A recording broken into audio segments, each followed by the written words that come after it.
नमस्कार। शिक्षा private ITI की ऑनलाइन क्लासेस में आप सभी का स्वागत है। इसमें प्रथम वर्ष के छात्रों के लिए आज जो नया चैप्टर स्टार्ट होने जा रहा है उसका नाम है इल्यूमिनेशन या प्रदीप्ति। होती क्या है? प्रकृति में पाए जाने वाले वे पदार्थ जो अपनी सतह पर पड़ने वाले प्रकाश को अवशोषित करता है, अपेक्षाकृत कम आवृत्ति का प्रकाश उत्पन्न करते हैं, वो प्रदीप्ति पदार्थ कहलाते हैं। जो प्रदीप्त पदार्थ होते हैं वो क्या कहते हैं? मोस्टली प्रकृति में पाए जाते हैं, तो इनके होता है। फिर लाइट क्या होती है, प्रकाश क्या होता है? प्रकाश एक प्रकार का ऊर्जा है जो हमारी आँखों की वस्तुओं को बोध कराता है। जैसे कि हम अगर किसी चीज़ को देख रहे हैं तो उसमें जब तक प्रकाश नहीं पड़ेगा वो चीज़ हमें नहीं दिखेगी। हमने ये नोटिस किया कि जब रात के समय होता है तो उसमें कोई भी प्रकाश नहीं पड़ता तो वो चीज़ हमें दिखाई नहीं देती है। तो अगर कोई भी चीज़, किसी भी वस्तु पर प्रकाश अगर पड़ रहा है तभी वो चीज़ हमें दिखाई देती है, अन्यथा दिखाई नहीं देती है। तो जब हम किसी प्रकाश स्रोत से उत्सर्जित प्रकाश की किरणों को किसी वस्तु पर पड़ती है तो हमारे वो और उससे परावर्तित होकर हमारी आंखों में पहुंचती है तो वो वस्तु हमें दिखने लगती है। तो हम जब किसी भी वस्तु पर देखते हैं, जैसे हमारा ये पेन है, इससे जब हम कोई भी प्रकाश पड़ रही है और उस प्रकाश को, उस कलर को अवशोषित करता है तभी वो चीज़ दिखती है, अन्यथा वो चीज़ हमें नहीं। हम इस पर प्रकाश नहीं डालेंगे, अंधेरा एकदम कर देते हैं तो इसमें हमें वो चीज़ दिखाना बंद हो जाती है। फिर श्वेत प्रकाश क्या होता है, सनलाइट क्या होती है? श्वेत प्रकाश वास्तव में इसमें 7 रंगों से मिलकर बना होते हैं, जिसे हम विक्योर कहते हैं,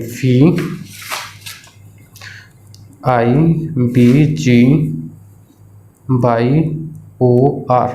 इसका तो इसे बैगनी, Indigo, blue, green, yellow, orange और रेड, इतने कलर होते हैं। 7 रंगों से मिलकर बने होते हैं जो श्वेत प्रकाश कहलाते हैं। फिर जो लाइट का फॉर्म होता है, प्रकाश का स्वरूप होता है, वो क्या होता है? प्रकाश किरणें जो होती हैं विद्युत चुम्बकीय विकिरण के रूप में गमन करती हैं। विद्युत चुम्बकीय विकिरण के रूप में जब गमन करती हैं तो इसमें क्या होता है?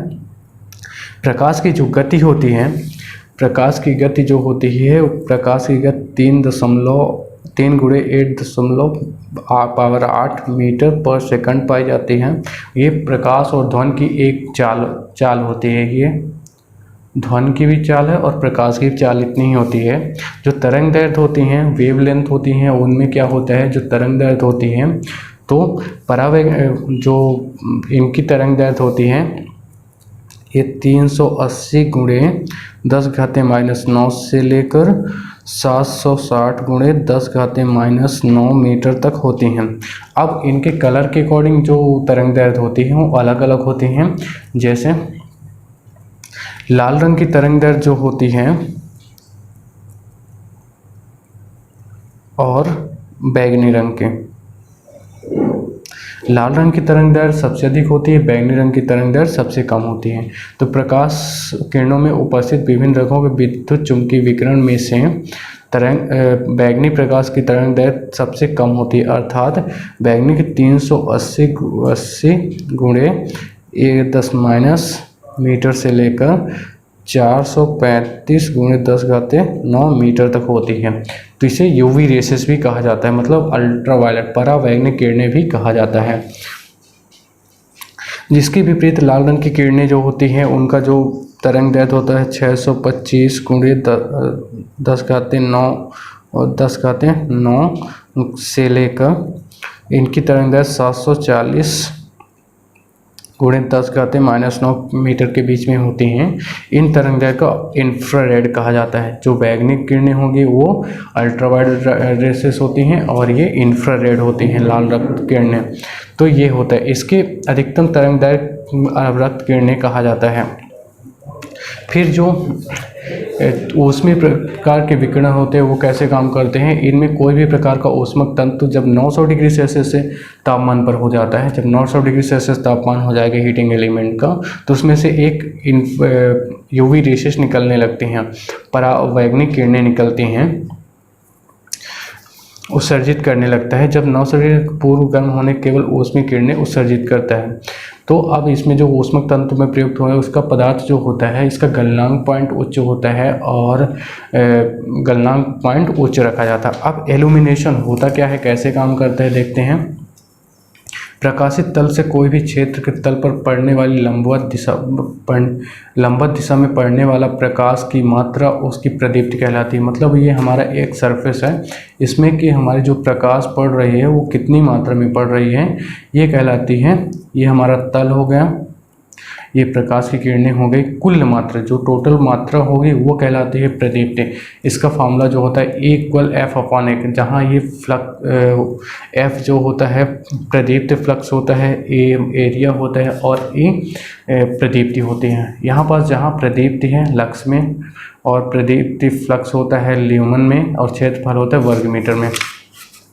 अब इससे संबंधित कुछ टर्म होते हैं, क्या क्या होते हैं। पहला कि एल्यूमिनेशन फ्लक्स क्या होता है, किसी भी प्रकाश स्रोत से उत्सर्जित होने वाली प्रकाश किरणें की कुल मात्रा प्रदीप्ति कहलाती है। जैसे कि हमारा कोई भी प्रदीप्ति हो गया, उसकी जो कुल मात्रा होगी वो प्रदीप्ति कहलाती है। इसे F या फाई से दर्शाया जाता है, इसका मात्रक ल्यूमन होता है। जो हमारी प्रदीप्ति होती है उसका मात्रक ल्यूमन पर मीटर स्क्वायर होता है। तो एक लक्स बराबर होता है, लक्स बराबर 1 ल्यूमन पर मीटर स्क्वायर। इसे मीटर कैंडला भी कहा जाता है। फिर जो होता है ल्यूमन क्या होता है, एक मात्रक मोमबत्ती में एक ठोस कोण से उत्सर्जित होने वाली प्रकाश की किरणें एक ल्यूमन कहलाती है। इसका मात्रक फ्लक्स होता है। मतलब अगर हम कोई भी मोमबत्ती जला रहे हैं उससे ठोस है तो उसके प्रकाश जो पड़ेगा वो कहलाएगा एक ल्यूमन। तो उस ल्यूमन में जो मात्रक होता है वो फ्लक्स होता है। फिर दूसरी चीज़ होती है ल्यूमन इंटेंसिटी, मतलब कि उसकी ल्यूमन की तीव्रता, प्रकाश की तीव्रता क्या है।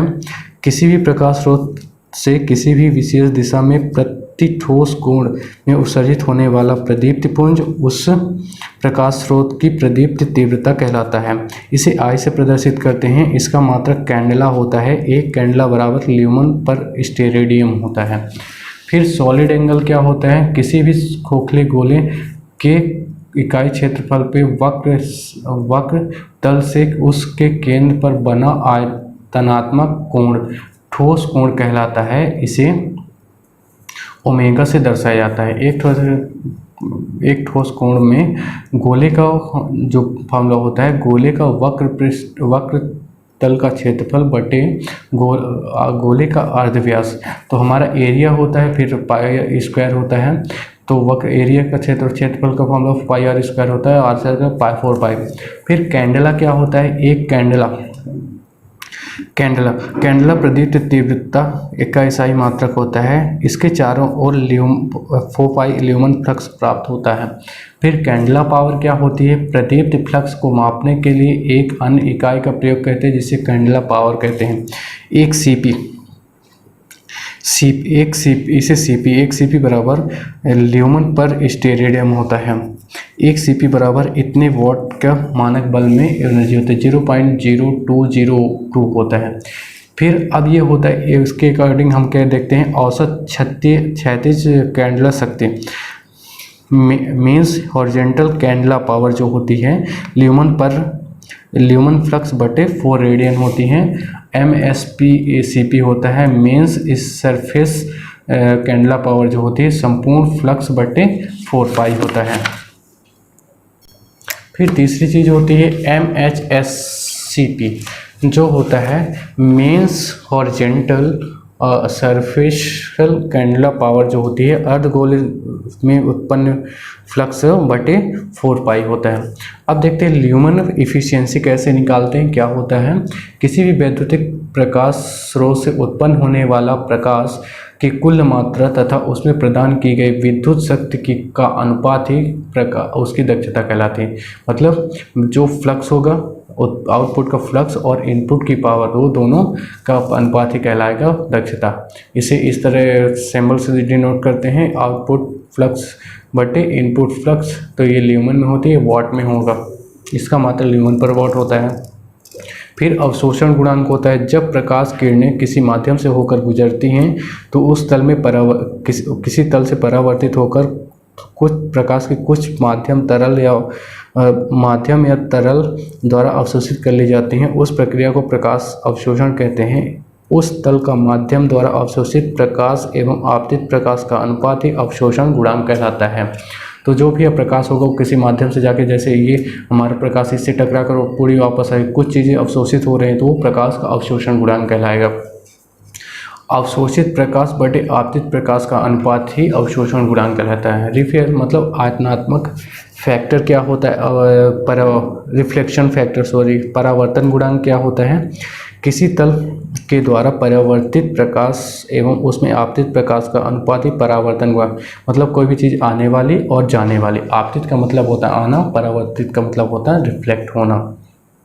ट्रांसमिशन फैक्टर परावर्तन गुणांक क्या होता है, किसी पारदर्शी माध्यम से प्रेषित प्रकाश तथा उस पर आपतित प्रकाश का अनुपात प्रेषण गुणांक कहलाता है। मतलब आपतित पर आने वाला प्रकाश और जाने वाला प्रकाश प्रेषण गुणांक कहलाता है। एग्जाम्पल के लिए हमने एक दो क्वेश्चन लिए हैं, जैसे एक प्रदीप्त लैंप 240 वोल्ट और 220 वोल्ट की आपूर्ति पर 0.15 एम्पेयर की धारा लेता है और 200 वाट ल्यूमेन फ्लक्स उत्पन्न करता है। इस लैंप की औसत गोली कैंडला पावर की और दक्षता ज्ञात कीजिए। तो सबसे पहले इसमें हमें दिया गया है, पहली चीज़ तो जो हमारा संपूर्ण फ्लक्स होता है वो क्या होता है, हम ये निकालते हैं। तो चूँकि संपूर्ण उत्पन्न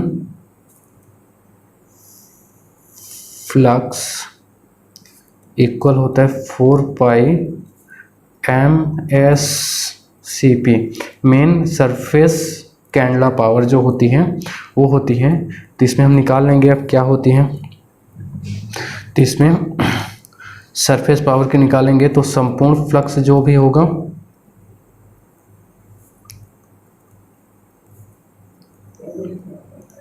फ्लक्स बटे 4 पाई, तो हमारे यहाँ संपूर्ण फ्लक्स कितना है 200 ल्यूमन बटे 4 पाई होता है। जब इसको फाई का मान रखेंगे 200 बटे 4 गुणे पाई का मान होता है 3.14 और जब हल करेंगे तो इसका मान आ जाता है 1.15 इतना ल्यूमन। अब लैंप की दक्षता कैसे निकालते हैं,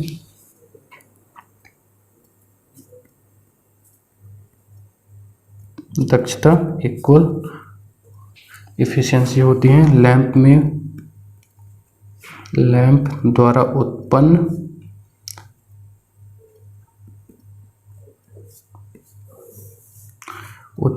ल्यूमन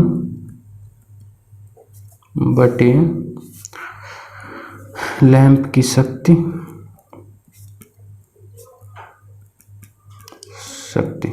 तो इसमें लैंप द्वारा उत्पन्न कितना ल्यूमन है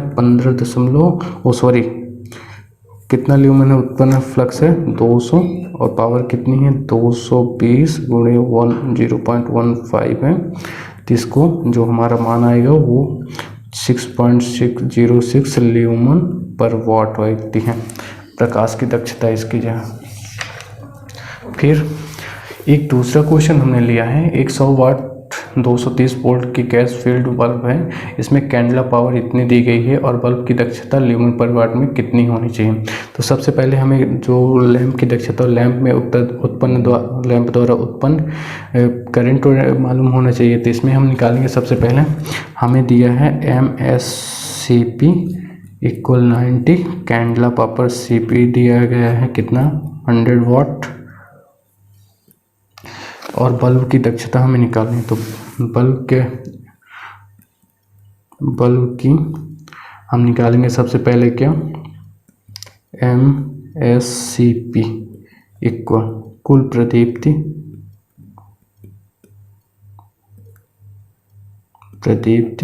बटे 4 पाई, तो मैं स्पेस दिया 90, कुल प्रदीप्ति नहीं दिया है और ये वाला इधर आ जाएगा तो 4 पाई इधर हो जाएगा। तो इसको हल करेंगे टोटल तो 360 पाई हो जाएगा बटे कुल प्रदीप्ति हो जाएगी।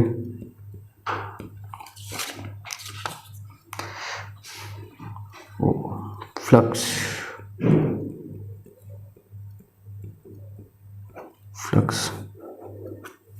फिर अब हमें निकालना क्या, दक्षता। रो इक्वल कितना होता है, कुल प्रदीप्त फ्लक्स बटे इनपुट, कुल प्रदीप्त फ्लक्स बटे कैंडेला पावर Cp। तो हम निकाल लेंगे इसमें 360 पाई बटे 100, तो 3.6 पाई, या हम इसे जो मान होगा वो लिख सकते हैं 11.13 ल्यूमन पर वाट। ये हमारा, इस तरह हम इस फॉर्मूले को निकाल